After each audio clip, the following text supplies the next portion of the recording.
done on her time in Ethiopia. Go ahead, Camille. Tell us what you experienced during your tenure there. Well, I experienced many things, from severe poverty to the other extreme, extreme wealth, basically. Ethiopia, I think, is very different than what people think it is, because the media, of course, portrays it in one specific way, and that's like the famine of 1984, where people were dying everywhere. Mind you, there's lots of that going on in Ethiopia, but I was in Addis Ababa, which is the capital city, and yeah, I mean, there's thousands and thousands of people that are homeless and that are poor, and they're begging you constantly, even more than here on the beaches of Cartagena. But there's also people that are extremely wealthy as well, which never gets shown on the news. You see the people driving the BMWs, the Mercedes, and then of course you see the people that are begging them on the street corners, asking them for the money. But it's sad as well, because it seems like the Ethiopian population sees white people, or Westerners, as walking ATM machines, which is very unfortunate, because, for example, I could be walking down the street in really really bad clothes, jogging pants or whatever, and there's an Ethiopian man next to me that's in a business suit, and the people on the street will run straight up to me. Meanwhile, they know that the Ethiopian people are more likely to give them money, whereas the foreigners get hounded so much, we just try to walk right by it and just ignore it, But how long were you in Ethiopia? I was there for about 10 months. And what were you doing there? Sorry? What were you doing in Ethiopia? I was teaching at an international school where it was the population was 50% Ethiopian and 50% were expats.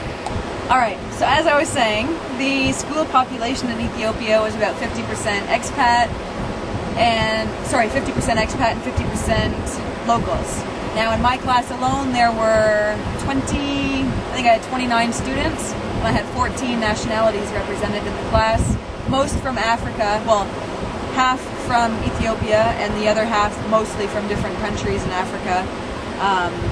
Some where English was their first language, but the majority where English was their second language, but doing fairly good as well. What else can I say? The school actually had I'm pretty sure it was 49 nationalities represented. The student population represented 49 countries. Mm-hmm. And the teachers came from, I think there were 7 of us Canadians. There were a whole bunch of British, India, not really too much else actually. No Middle East? Scotland. What's that? Nobody from the Middle East? No. Actually, there was one. The secondary IT teacher, who, by the way, he was in Dubai during Easter, the Easter holidays this past year, and with his family, his wife, his 2 daughters, and his son, and they got into a car accident. His son was killed. Oh. His son went to our school last year. He was in year 7. Wow. And then all of them were injured and whatever, so I think they're back in, I think they were from Pakistan or India, something like that, and they've now gone back, and they're not going to, from what I hear, they're not going to return back to Ethiopia. Sure. But as far as the wealth in Ethiopia, I had a good friend there, Tinsai, who's Ethiopian. His dad is one of the top anthropologists in Ethiopia, and his mom is the human resource manager for Ethiopian Airlines. He actually went to school at Harvard. Very, very smart guy. He has one of the biggest houses that I've ever been in. It's a 5-level house, and this is in Ethiopia. Like, you don't expect 5-level houses in Ethiopia, but there it was. You had there's always all these really nice cars in the driveway, and he was always driving a different car, and it's like, where are you getting these cars from? Oh, it's my dad's, or, we just got this new car, we just got this, so there's a lot of wealth in Ethiopia that people don't see. And even our school, cost like $8,000 a year or something to go to, and half of them were Ethiopian students. So there's obviously a lot of very well-off Ethiopians, and even the president's or the prime minister's daughter went to our school. She was in year, I think, 9/11 last year. So her bodyguards would be, at the front gates and whatever, waiting for her. But yeah, that's about it. So, what do you want me to say now? Okay, we can talk about, let's see, your interest in acting, singing, editing, Yes. CNN stuff. My step to stardom. This could be like the first recording of like the next Sharon Stone, This could be it. This is my breakthrough right here in the beaches of Cartagena. My dream would be to either act or sing. Now, do I have the talent for either of those?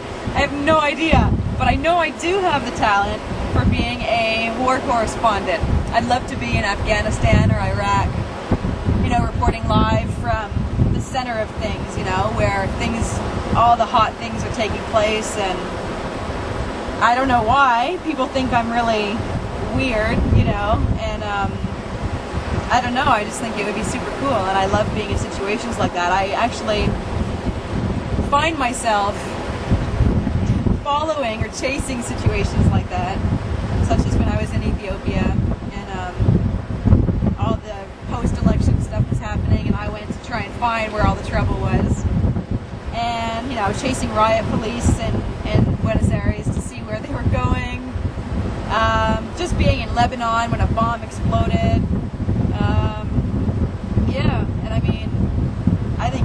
And I don't think it's great that people die, and get killed because of these situations, but somebody's got to report it, so why not me? And as far as film editing, I did a degree in communications at the University of Ottawa, and probably my favorite subject out of all 3 years of university was video production, where we had to produce and, film and edit our videos. Now the one I did... So I take it you'll be helping to edit this video. Yeah, we'll see.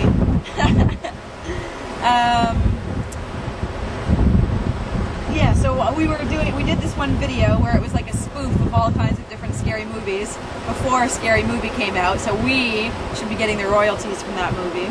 They should be paying us. I'm sure they saw it somewhere and got the idea to do Scary Movie. Anyways, it was based on Single White Female, and it was just hilarious. We spoofed that. We spoofed the shower scene in Psycho, I think it was.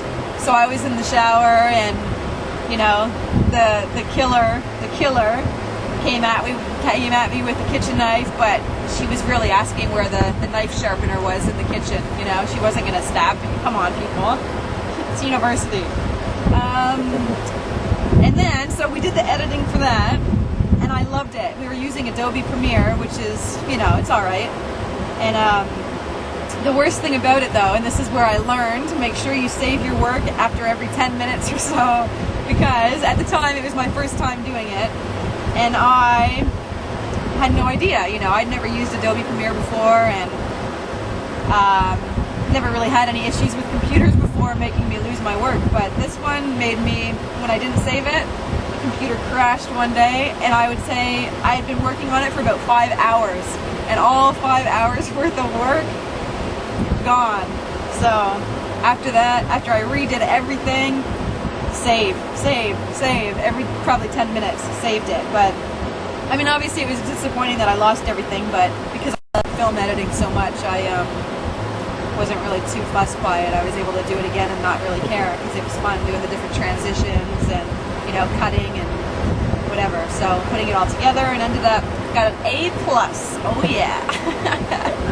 It's the ultimate. So that's about it. Fran and I, during our advertising class, we had no idea, we had to do a whole